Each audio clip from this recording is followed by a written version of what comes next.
നമസ്കാരം, സഹ്യ ന്യൂസിലേക്ക് സ്വാഗതം.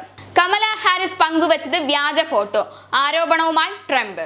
രാഷ്ട്രീയ നേതാക്കൾ പലപ്പോഴും പൊതുജനങ്ങളെ ആകർഷിക്കുന്ന ചിത്രങ്ങൾ എടുക്കുന്നതിനായി അഭിനയിക്കാറുണ്ട്.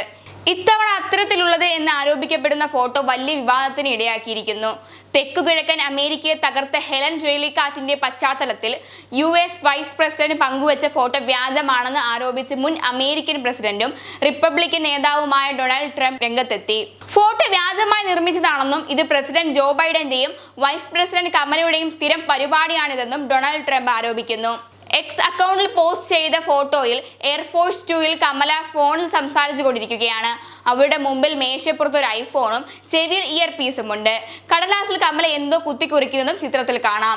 ദുരിതബാധിത പ്രദേശങ്ങൾക്കുള്ള ഭരണകൂടത്തിന്റെ പിന്തുണ വ്യക്തമാക്കുന്ന സന്ദേശത്തോടൊപ്പമാണ് ചിത്രം. ഹെലൻ ചുഴലിക്കാറ്റിന്റെ നിലവിലുള്ള ആഘാതങ്ങളെക്കുറിച്ചുള്ള ഏറ്റവും പുതിയ സംഭവ വികാസങ്ങളെക്കുറിച്ച് ഫെമ അഡ്മിനിസ്ട്രേറ്റർ ഡീൻ ക്രിസ്വെൽ എന്നോട് വിശദീകരിച്ചു. കമല ഹാരിസ് പോസ്റ്റിൽ എഴുതി, പ്രതിസന്ധി കൈകാര്യം ചെയ്യാനുള്ള സംസ്ഥാനത്തിന്റെ ശ്രമങ്ങളെക്കുറിച്ച് നോർത്ത് കാരോലൈന ഗവർണർ റോയി കൂപ്പറുമായി സംസാരിച്ചതായും അവർ കൂട്ടിച്ചേർത്തു. പക്ഷേ പുനരുദ്ധാരണ ശ്രമങ്ങളല്ല ട്രംപിന്റെ കടലിൽപ്പെട്ടത്. വൈസ് പ്രസിഡന്റിന്റെ ഇയർ പീസും അവരുടെ മുമ്പിലുള്ള ഫോണും തമ്മിലുള്ള ബന്ധം വിച്ഛേദിക്കപ്പെട്ടിരിക്കുന്നതായാണ്. ഇത് വ്യാജമായി നിർമ്മിച്ച ഫോട്ടോയാണെന്ന് ആരോപിച്ച് ട്രംപ് ഈ വിഷയത്തിലൂടെ ബൈഡൻ ഭരണകൂടത്തിന്റെ കഴിവുകേട് ചൂണ്ടിക്കാണിക്കാനാണ് ശ്രമിച്ചത്. വിദേശ നയം മുതൽ അതിർത്തി സുരക്ഷ വരെ ഭരണകൂടത്തിന്റെ പരാജയങ്ങളായി അദ്ദേഹം വിലയിരുത്തുന്നു.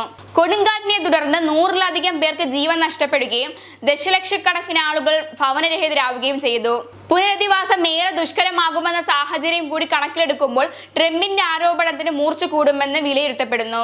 വൈദ്യുതി മുടക്കവും അടിസ്ഥാന സൗകര്യങ്ങൾ തകർന്നതും north Carolina, south Carolina, Georgia എന്നിവിടങ്ങളിൽ ഉടനീളമുള്ള ആളുകളുടെ ജീവിതം ദുസ്സഹമായിരിക്കുന്ന സാഹചര്യമാണ്.